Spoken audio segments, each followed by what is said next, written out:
Hello and welcome back to Rey's Gaming and more Monster Wilds talk. Coming up very soon, we have the arch-tempered version of Rey Dau, and the thing is, we want to be prepared. We expect it to be hard, and hopefully this is actually going to be the hardest thing in the game, at least at the current moment in Title Update 1. Recently, we took a look at the history of arch-tempered monsters and how they affected things. Some of them fell flat. Quite a few of them, especially some standout examples, were incredible and really changed the fight. So we're going to do this overview of what we think is important and good to know to hopefully have a smooth experience with arch-tempered Rey Dau, assuming it turns out how we think it will. So we're going to bounce around a few topics, but let's start with a new moveset. On average, looking at the history of arch-tempered monsters, 1, maybe 2 new moves is a pretty reasonable take. Not all arch-tempered monsters got a new move, but the ones that mattered, that had great, responses and are looked back at fondly, they did get these new changes. When arch-tempered Teostra came in, the explosive blast sparks around him, there was a new kind of set of them that showed up around the head, making it a much more dangerous location to fight at. It greatly affected your ability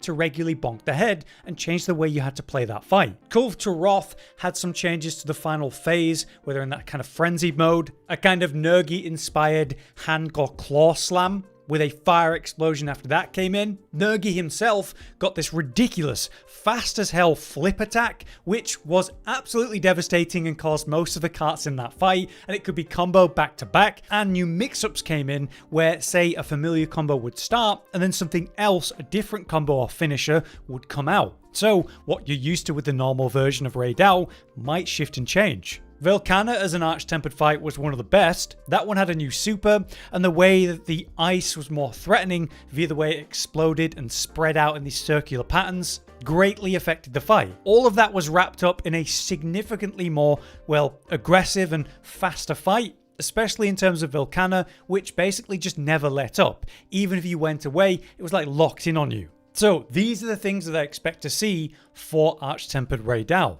Between 1 to 3 new moves would seem reasonable, and maybe even a new super attack. We have seen an example of a new moveset where the big railgun blast is now a combo. Rey Dau uses it right under them, so the usual place that would be safe under the torso, around the head moving to the side of it, that's now an explosive radius for this attack, which will obviously mix things up. But then it's comboed. This causes Rey to go up into the air, where he, from the air, aims the railgun shot at a target to blast them, which is going to be really scary too. So that's at least 1 new move. We only saw 2 clips though. One was in the very scary nest, and the other was this double new attack. So will there be a new super or a new way that he uses the railgun? We don't know. Something we've seen with other arch-tempered examples as them basically taking the old super attack and making it bigger and faster. Valhasak's breath beam was quite literally thicker and bigger, so it would actually catch out insect glaive users trying to fly over it. It was that big. The explosive radius of arch-tempered Namiel and its super, that was significantly bigger as well. So if we don't get a new super,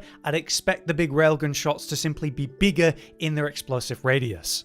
What other things could we expect for this? Well, one I think is going to be wound resistance as a concept. This was brought up by the devs in regards to the May update and the changes they're going to make to a bunch of the tier 3 monsters. Wounds are obviously great because they give us increased powers with certain weapons, and if used at the right time, it can interrupt a monster, holding it in place, leaving it vulnerable, kind of trivializing sections of the fight. If you pop wounds at the legs of a bipedal monster, that can also bring it knocked down, which is incredible for controlling the fight. If we introduce the concept of wound resistance to arch-tempered monsters, well then, that's going to change a lot. If we look at previous versions of arch-tempered monsters, they were resistant to key mechanics, like say ranged attack resistance, so ranged weapons were just dealing less. Some monsters literally no longer had good hit zones for their wings, that kind of thing. There's also resistance to the clutch claw mechanic in Iceborne, so I think wound resistance is very likely in this case. I'd also like to highlight the fact that different arch-tempered monsters became more resistant to flash pods, so you could kind of mini stagger them,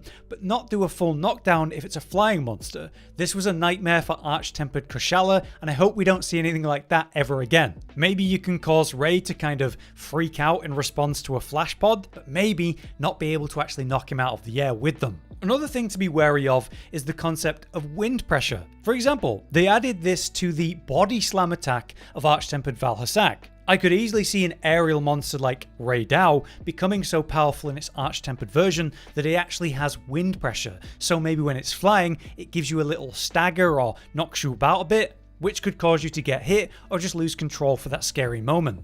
What about when we think of Arch-Tempered Kirin, the first one? People started to run thunder resistance for that fight in particular because, my god, were the thunder attacks super deadly. You could get one shot after being stunned if you didn't have any thunder resistance at all. So at 25 thunder resistance in wilds, you'll become immune to thunder blight. This could really help you avoid that whole stun chance, which, you know, probably would be full on death against an Arch-Tempered Rey Dau. I think that's very likely to be important.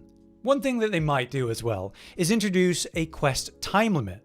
Arch-Tempered Zora had a time limit that was just 25 minutes, which basically enforced efficient gameplay for the siege to be overcome in that context. Obviously Rey Dau is not a siege fight, but time limits like that we did actually see in the beta for arkveld, and so that added a lot of satisfying challenge because now there's an actual DPS check before the hunt just gets ended. I don't know that they're going to do something like this for AT Rey, but I actually would like it. Lastly, something to expect would be different visuals for the monster. Namielle, for example, in its Arch-Tempered version, was instantly charged up with lightning, visually shown in this crackling lightning across the body. This also played into the fight because normal Nami would need to charge up the thunder before actually using it in the fight, where Arch-Tempered had it immediately. Now maybe Arch-Tempered Rey Dau has increased thunder explosions around the attack where he's in his nest, so they're just bigger there, or maybe he has that nest effect just everywhere? What seems more likely to me is that he'll be covered in the full gore armor, basically the whole body, all of the areas that can be generated immediately. Just how, say, Nami would charge up with thunder, maybe this Arch-Tempered Rey Dau is immediately covered in that armor. And that would make them good hit zones to start with. The next topic to consider then would be equipment. You shouldn't really expect weapons from Arch-Tempered monsters. They almost always meant a new armor set, which was called the Gamma set, but not new weapons, so fair warning on that sadly. But we do know we're getting a Gamma set in this case, and we've actually seen it. The new visuals match the darker monster. It matches that blue fulgurite theme, where it's covering the player armor set a lot more aggressively, which I think does look really cool, matching the idea that this Arch-Tempered Rey Dau will be covered in the fulgurite from the beginning. But we don't know what skills this set's actually got right now. For one, I would definitely expect really good decoration slots as a minimum, but we could look back at regular Rey Dau to consider what might change. Rey's regular set features the skill Latent Power, which when active provides percents of affinity and reduced stamina depletion. Those numbers go really high, up to 50% affinity and 50% stamina depletion. That is really good, but the problem is that it's hard to efficiently run and commit to, and to actually trigger it, you have to take roughly 130 damage in the first place, which is doable, especially with the fact that it lasts 2.5 minutes, which is solid. So we're wondering if there will be a special Latent Power that's maybe just easier to trigger, which could really impact things, or the potential of old secret Latent Power, which was tied to Zinogre and Stygian back in Iceborne. It would raise the max level of Latent Power to 7 instead of 5, so maybe you could reach 60 or 70% affinity, making it maybe worth investing in. Outside of those skills, we should also consider the set bonus of the monster. They could do something really cool with that, like give us some sort of element boost for thunder in specific, or just any other cool effect. They could really do whatever they want with set bonuses, so I just hope they get a bit creative and it impacts the meta in some way. How should you prepare for Arch-Tempered Rey Dau right now? Well, the number one thing that I would suggest is to fully upgrade your armor right now. You can make use of the event quest that's here as part of the spring event with the Zuwu event quest that gives you that amazing armor sphere as a potential reward.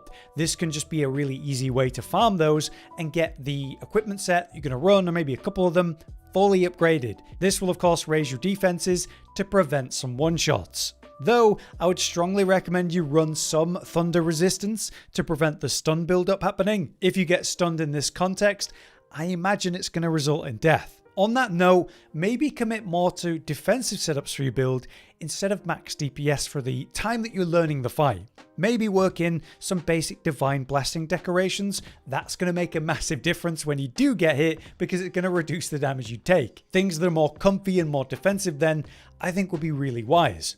In fact, a lot of meta sets, or close to meta sets, run 2-piece of Zoshia, which gives you that passive healing. You take the damage, you get the recovery health back, and then you get healing beyond that. With some recovery speed, you can get into that healing mode very quickly, and these are just 1-slot decoration slots we're talking about. So, well worth investing in for learning a new tough fight. Finally, you can just hop in the game right now and practice against a Rey Dau or maybe a tempered version, just so that you get familiar again with the moveset. Many of us fought a lot of Rey Dau in the beta, so I feel pretty comfortable with it, but it's not a bad idea to go back in and play against it a little bit more if you want to immediately do well against AT Rey Dau. All of this is of course quite a lot of thought to go into it before you even fight it once. Maybe just get in there, experience it, have a hard time, and then start working in more of a defensive setup for your build. How prepared you go is all up to you, but it's interesting to look at and think about. But I hope this overview was interesting and useful. I really do hope that Arch Tempered Rey Dau truly is the hardest thing in the game in this version. I think that would satisfy a lot of people because a bit more of a challenge is something that people are asking for. We'll be covering all things AT Rey Dau when it drops though, so I'll see you for that. Until then, I've been Hollow, you've been you. Thanks for watching.